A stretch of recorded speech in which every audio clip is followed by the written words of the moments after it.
Welcome to Mysterious Goings On. I am your host, J. Alexander Greenwood. It's Chapter 18, Shock That Monkey. I had the great fortune of going to the Peter Gabriel Sting Rock, Paper, Scissors tour in Chicago recently. It was an incredible experience. I've liked Sting since the Police days and seen him many, many times. And I've loved Peter Gabriel's music since I was in high school. But I'd never seen him perform live before, and I'd lost a little bit of track of him the past few years, but I had most of his original solo albums and just absolutely adored what he did. So going to the concert was a major treat. Something fun did happen, by the way. Had pretty lousy seats, went with some friends, but the... It's 5 minutes till showtime, and we're up in the nosebleeds, and everybody's making fun of the seats. And I got the seats because I bought the tickets, and then everybody paid me back and all that. But, you know, nobody on our budget, nobody could afford to get right down in front or anything like that.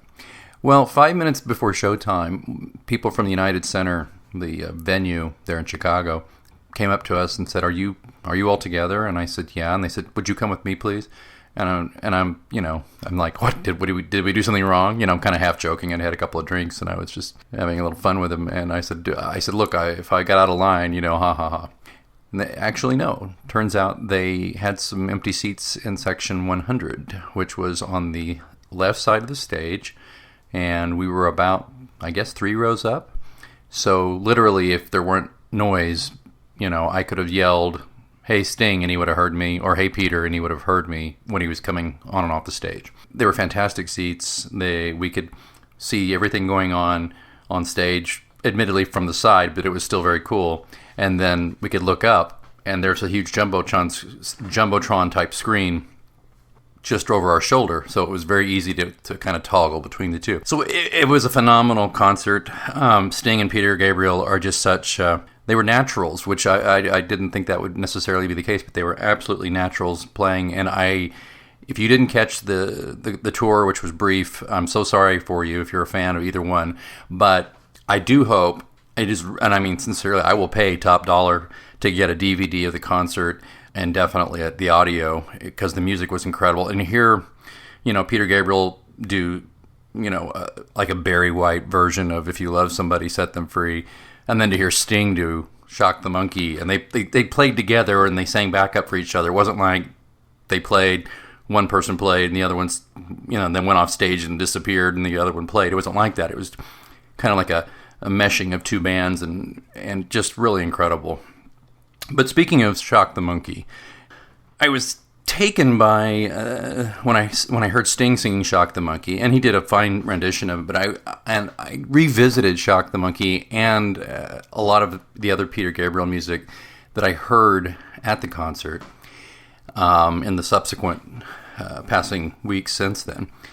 And "Shock the Monkey" has really stood out to me, particularly as I'm writing a new book, a new John Pilot mystery novel, and you know, the concept, if you're unfamiliar with the Peter Gabriel song "Shock the Monkey," which came out in the early to mid 80s, it's not about animal rights. A lot of people think that, or it's not about monkeys. It is a love song that examines how jealousy can release your basic instincts. You know, the monkey's not literally a monkey. It's a metaphor for feelings of jealousy. And I have to say that that's a theme that's going on in my writing right now with my main character. There's some situations there I won't go into right now. Still work in progress on that. But, you know, and sorry to get a little political here, but I'm going to. If you don't want to hear my politics, you're free, of course, to turn off the podcast and delete it. I posted something about this on the John Pilot Mysteries Facebook page, which is facebook.com/John Pilot Mysteries, easy to find. And I said, today's political campaign reminds me of Shock the Monkey, which is about feeling jealous, threatened, and helpless. That's my interpretation. And thus igniting the primal aggressive survival impulse nestled in the amygdala. In essence, one presidential campaign has succeeded in shocking the monkey of people by feeding them a steady diet of fear of that which is the other. As I said there, this is incredibly dangerous, and overcoming primal impulses is the key to the survival of the human race. But that is easier said than done. Thousands of years of evolution have instilled in us, a certain reaction to the fear response. So if you're not trying to use your intellect if you don't use your intellect to reason with yourself, you may find that your monkey gets shocked, your primal urge and your fear response comes out. I'm seeing that a lot in this election cycle from one candidate who's very much pumping fear at people. There's a alleged news channel that's been around for about 20 years that has specialized in pumping people full of fear. Although the media in general, I think, does a great job of that. Just watch your local news for any length of time, and you'll find out that apparently, people are being shot left and right, which sadly that is true. But there'll be robberies, there'll be bizarre deaths, there'll be strange things. You don't get a whole lot of happy news from your local news, and that's because mayhem sells. And human beings are wired to respond to mayhem and to respond to aggression and to respond to fear. And that is, again, as I said earlier, where our intellect has to come into play, where we have to reason with fear and we have to reason with our emotions. We have to reason with that primal instinct that when we fear something, it's fight, flight, fawn, or what the other things are. But you have to develop a means to use reason and a means to develop strategies for certainly being afraid when it's called for, but not letting others cry wolf and make you afraid. I think that too often people outsource their thinking.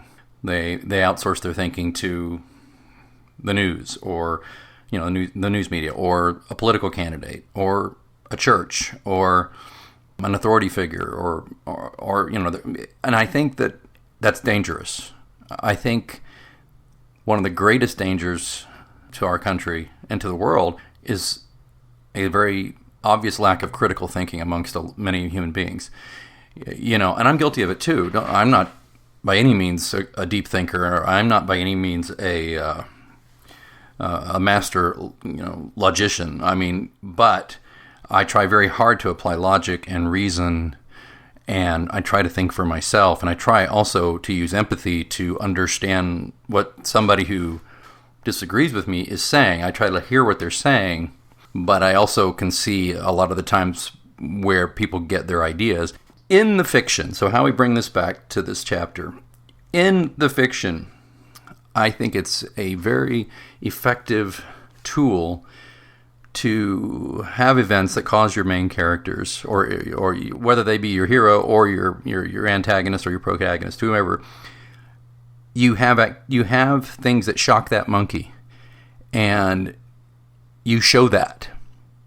I really hate two-dimensional characters. Every character in every book, I try to write them as if they, as most human beings do, we're all the hero in our own story. And almost none of us think of ourselves as a villain. So I try not to write a villain as a villain. I try to write the villain as somebody who has their own motivations and their own life circumstances that make them the way they are.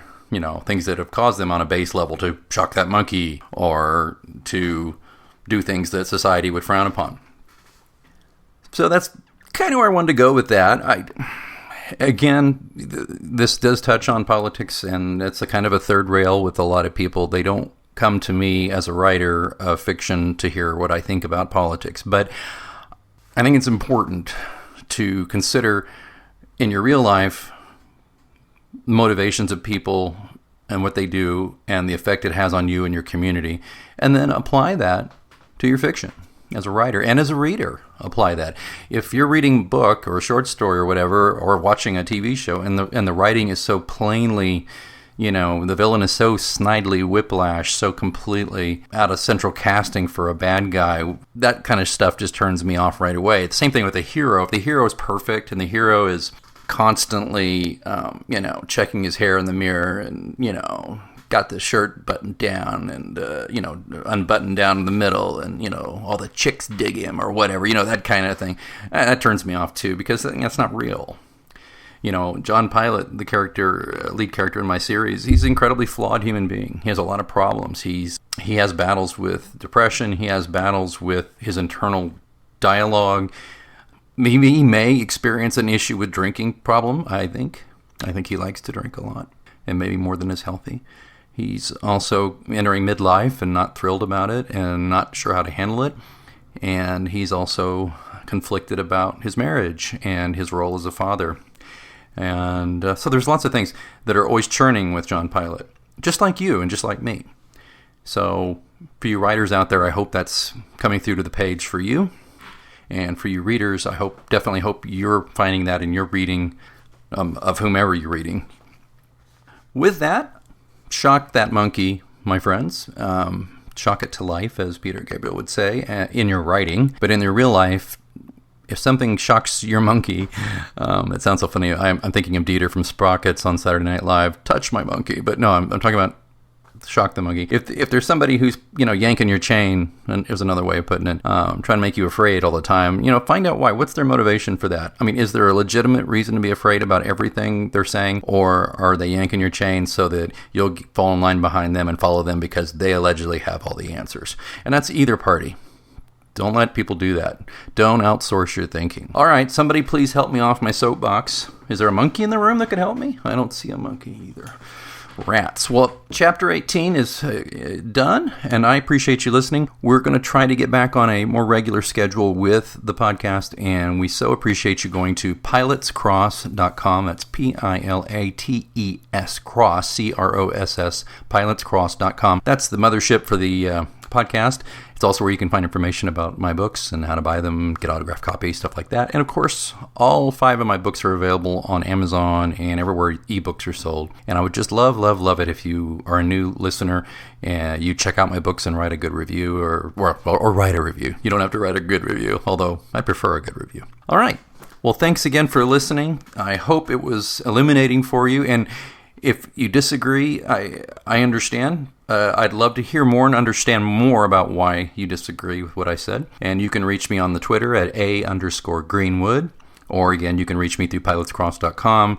There's a contact form there. And of course, you can also get on Facebook too. All right, this has been fun. I'm going to go play some Peter Gabriel music now. Though I think the one I'm really into at the moment is Digging in the Dirt, which if you've been in therapy or analysis, which John Pilot has been in therapy and analysis, Digging in the Dirt is something you should listen to. All right, until next time, I'm J. Alexander Greenwood.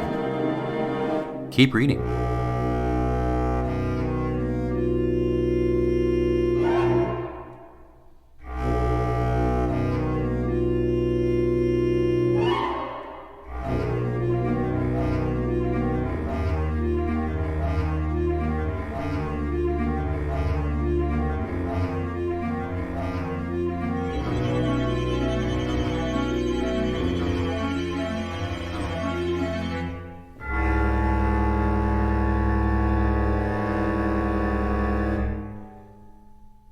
A little flexibility can go a long way. By refinancing your new or used auto loan with PenFed, you can lower your monthly payments for more flexibility in your budget. You can even schedule your first payment for up to 60 days from the date of your refinance. Calculate how much you could save at penfed.org/auto-refi or call 1-800-247-5626 to apply. Membership is open to everyone. To receive any advertised product, you must become a member of PenFed, insured by NCUA. Get a credit card that gives you what you need now. A low interest rate on everyday purchases and a place to transfer high interest rate balances. The PenFed Gold Contactless Card is our lowest interest rate credit card. You can even earn a $100 statement credit when you spend $1,500 in the first 90 days. Join PenFed and together we can help you keep more of what's yours. Visit PenFed.org/goldcard. To receive any advertised product, you must become a member of PenFed, insured by NCUA.